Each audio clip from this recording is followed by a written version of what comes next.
Sou uma mulher indígena que vive em contexto urbano.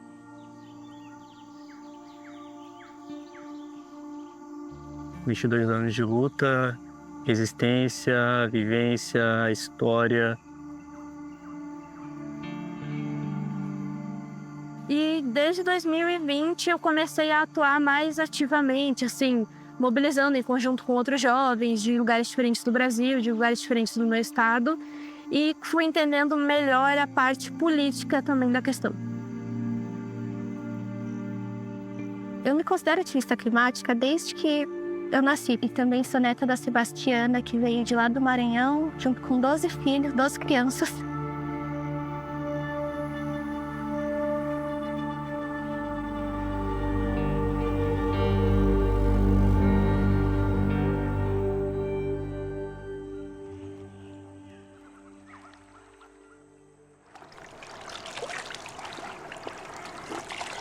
Praticamente 80% de tudo que se produz no oceano, né, de vida marinha, depende do manguezal de alguma forma.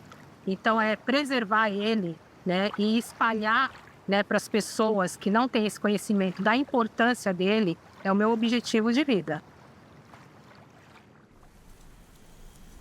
A gente não está falando sobre salvar o planeta, salvar os animais, salvar as árvores, porque se a gente sair desse planeta, se a gente, todos nós morrermos, o planeta vai estar bem tranquilo.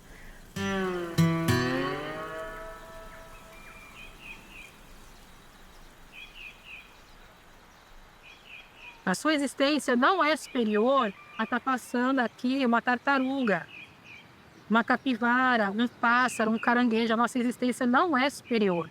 Essa visão antropocêntrica de que o ser humano é superior à natureza, ela precisa cair por terra.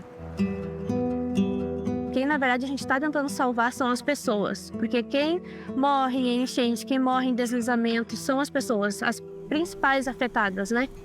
Então, a gente entende ali que aquelas pessoas que também são afetadas, entende melhor a nossa luta e se une com a gente de uma outra forma. Eu acho que tem um impacto muito positivo. Cresci assim na favela, com lutas sociais, com uma liderança comunitária. E aí todo ano eu enfrentava uma coisa na minha comunidade chamada enchente. Então a comunidade ela nem se chama Pantanal, ela se chama União de Vila Nova. E ela é conhecida por Pantanal porque alaga. Tivemos mais de 6 sofás, sabe? Móveis que a gente tem que comprar e recomprar e a gente recebe de doação. Então, tipo, se toda vez que chove minha casa é alagada, a gente tá falando sobre isso em uma conferência que é internacional, tá falando sobre a minha vida. Eu preciso que esse ambiente seja conservado, que as futuras gerações, elas precisam ter essa relação, essa conexão com o manguezal, né? As pessoas precisam entender que ele é muito mais que um berço de vida marinha, né? Ele é um ecossistema, ele tem vida, então, assim, isso ajuda a minimizar o impacto do aquecimento global.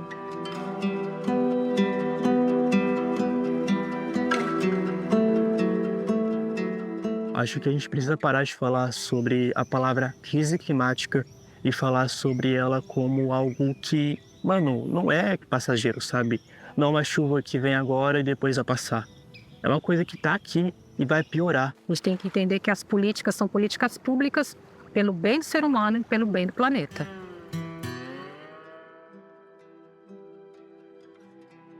Eu estava indo para uma conferência internacional que falava sobre crise climática. E são líderes e pessoas, homens brancos, ricos e muito mais velhos que falam de uma forma muito superficial e não entendem isso que a gente passa na periferia.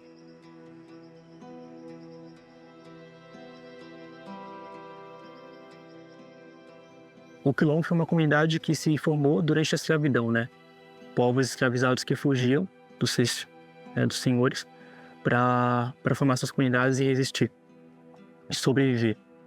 A favela são esses povos escravizados que fugiram após a escravidão, após a abolição, né? Quando houve a abolição, então não teve uma política de inserir essas pessoas na sociedade. Apenas foram pessoas que foram jogadas em um mundo completamente maluco. Eu recebi uma ligação da minha madrinha. E ela pegou e falou assim, Jazra, sabe aquele menino que estudou com você, o Samuel? Então, ele levou um tiro da polícia, não aguentou. Ele se foi. E naquele momento, assim, foi muito pesado para mim. Esse jovem negro que está passando pela violência policial lá na periferia é o mesmo que está passando pelo racismo ambiental, é o mesmo vulnerável pela crise climática, é o mesmo vulnerável à enchente, é o mesmo vulnerável à insegurança alimentar. Então, eu fui despertando isso quando eu descobri que eu não conseguia falar sobre uma situação sem falar sobre a outra também.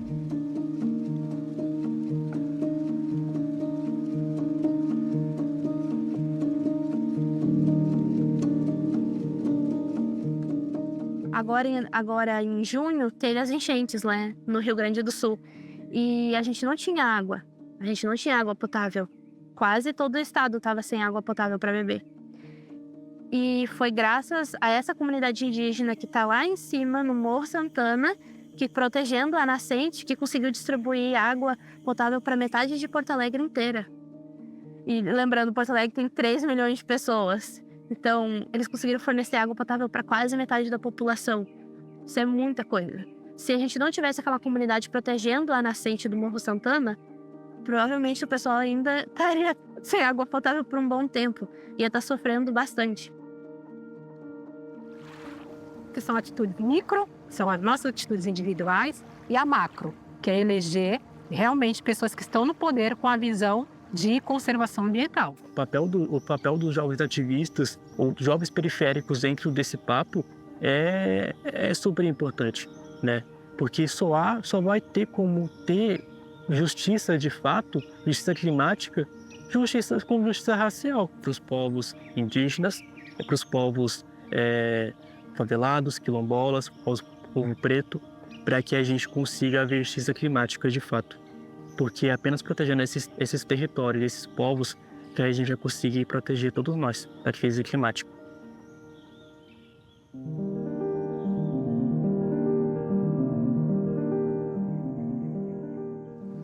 Dentro da minha cultura, tem uma importância, principalmente quando a gente toma uma medicina chamada Jurema, tá?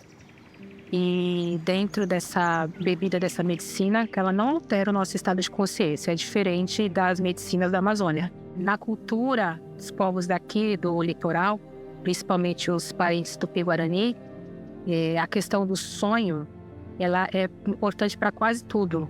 Orientação de ancião, né, de ancestrais vem através de sonhos. Então essa relação de, a gente sonha, e essa conexão com esse mundo invisível nos traz direcionamentos para a vida prática, tá? Cada etnia vai ter uma relação diferenciada e mais específica com os sonhos. Agora, de sonhos, de ideais, a gente sonha muito justamente com essa conciliação entre indígenas e não indígenas dentro de uma causa principal, que é a preservação do meio ambiente. Enquanto a gente continuar agindo assim, potencializado pelo capitalismo, a gente só vai destruir o planeta. E todos esses eventos climáticos, eles vão ser mais fortes, e mais fortes, e mais fortes, porque a Terra está gritando. Então a gente, enquanto sociedade global, a gente precisa se unir para fazer algo para diminuir, estancar e depois começar a reverter isso. Então, o grande sonho é justamente todos darem as mãos, independente do credo, da raça, da etnia, da cor, da classe social, com um único objetivo, que é ajudar a preservar o planeta Terra.